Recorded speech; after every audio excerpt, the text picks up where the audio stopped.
რა არის აფხაზეთი.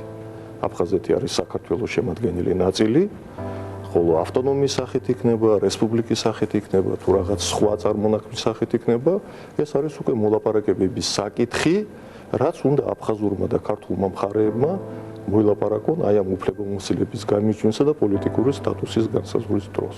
ეს სიტყვები პოლიტიკური და საზოგადო მოღვაწის თამაზ ნადარეიშვილის ერთ-ერთი ბოლო ინტერვიუდანაა. პოლიტიკურ წრეებში ახსოვთ მსგავსი შინაარსისა და თემატიკის გამოსვლები. ამ ფრაზას თამაზ ნადარეიშვილი არაერთი მნიშვნელოვანი ტრიბუნიდან ხშირად და დაჟინებით იმეორებდა.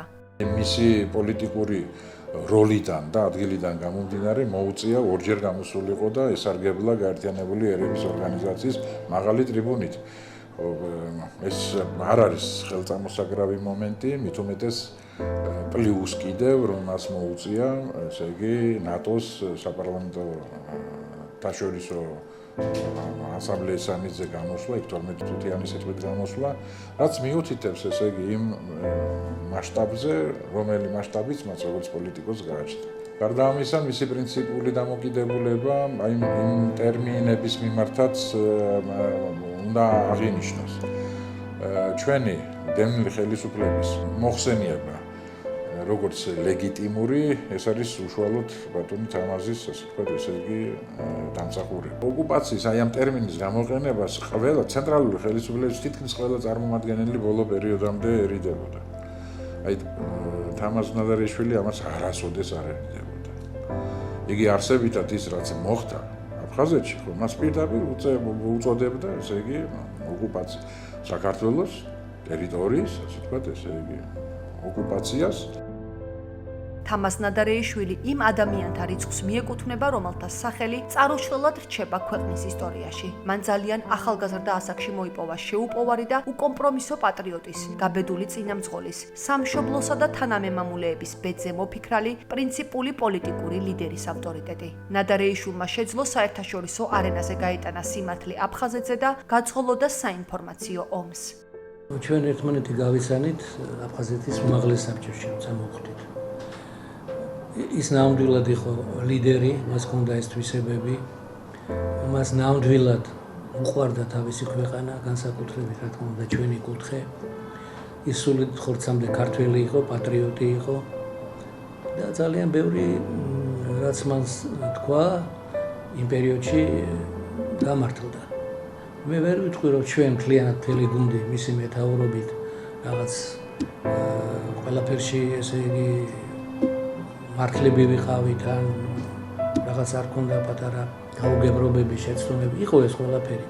მაგრამ საერთო ჯამში მისი მეთაურობით ჩვენ გავაკეთეთ ის, რაც უნდა გაეკეთებინა ქართულ წარმომადგენლობას პარლამენტში. მის გამორჩეულ ხასიათსა და ლიდერულ თვისებებს ანგარიშს უწევდნენ როგორც საქართველოს პოლიტიკურ წრეებში, ისე საზღვარგარეთ. სწორედ ამის დასტურიც იყო თამაზ ნადარეიშვილის სისტემატური მონაწილეობა გაეროს, ეუთოს, ნატოს მნიშვნელოვან ფორუმებზე, სადაც ის ახერხებდა დეტალური ინფორმაციის გაჟღერებას აფხაზეთის ტრაგედიისა და მიმდინარე პროცესების შესახებ. თამაზ ნადარეიშვილს ძალიან დიდი დამსახურება მიუძღვის აფხაზეთის წინაშე. აფხაზეთის საზოგადოების წინაშე, სრულიად საქართველოს წინაშე. პირველ რიგში არ შემიძლია ხაზი არ გაუსვა იმას, რომ თამაზი არის პიროვნება, რომელიც ხელს აწერს საქართველოს სახელმწიფოებრივი დამოუკიდებლობის აქტს. ანუ ის იყო იმ უზენაესი საბჭოს წევრი, რომელმაც საქართველოს სახელმწიფოებრივი დამოუკიდებლობა აღადგინა. ეს უკვე არის უდიდესი დამსახურება ქვეყნისა და ერის წინაშე. მას მოუწია აფხაზეთის ხელმძღვანელის თანამდებობაზე ყოფნა ურთულეს პერიოდში, აი ომის პერიოდში, ომის შემდგომ პერიოდში. მან თავი გამოიჩინა როგორც ნიჭიერმა ხელმძღვანელმა, ორგანიზატორმა, პრინციპულმა ადამიანმა. თამაზ ნადარეიშვილს არასოდეს დაუკარგავს აფხაზეთსა და მშობლიურ გაგრაში ღირსეულად დაბრუნების იმედი.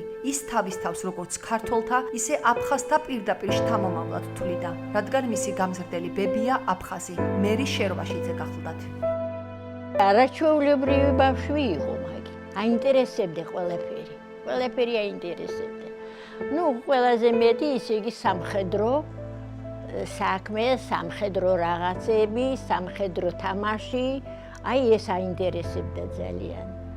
ხო და მე როგორც ჩემი ბაბუა, ასე უნდა ვიყო სამხედრო კაცი. ხო და ნამდვილად გამოვიდა. სკოლა რო დაამთავრა, ესე იგი აკადემიაში შევიდა აქ და აქ სწავლობდა. პატრიოტი იყო, ყველაზე მეტად უყვარდა გაგრა. გაგრაზე გიждდებოდა. ძალიან ისეთი მონდომებული იყო, სწავლობდა, კარგად მუშაობდა. თქვენ კარგად იცით როგორ მუშაობდა, ერთი გული და სულით. ხალხის მოყვარე და ხალხს ეხმარებოდა. იყო პატრიოტი თავისი სამშობლოსი და ამით ისე იგი ვამაყობდი. რა თქმა უნდა ვამაყობდი ამით.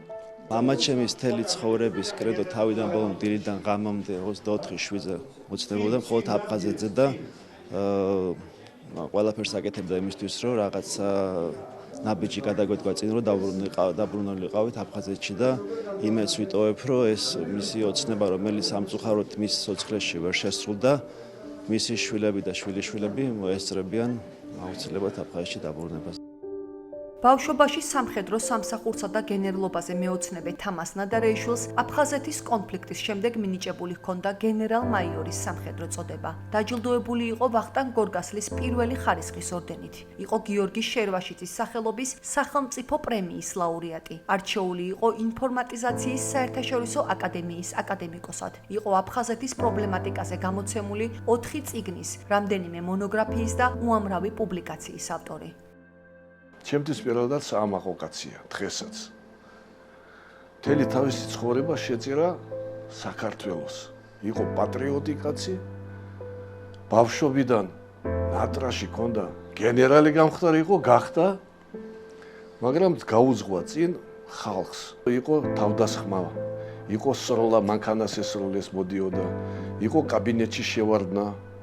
ეს იყო პროვოკაცია, იმიტომ რომ თამაზ ნადარეიშვილი იყო საღმოაზროვნე კაცი, რომელსაც არ უნდოდა ომი, რომელსაც უყვარდა აფხაზები, ქართველები, მშვიდობა.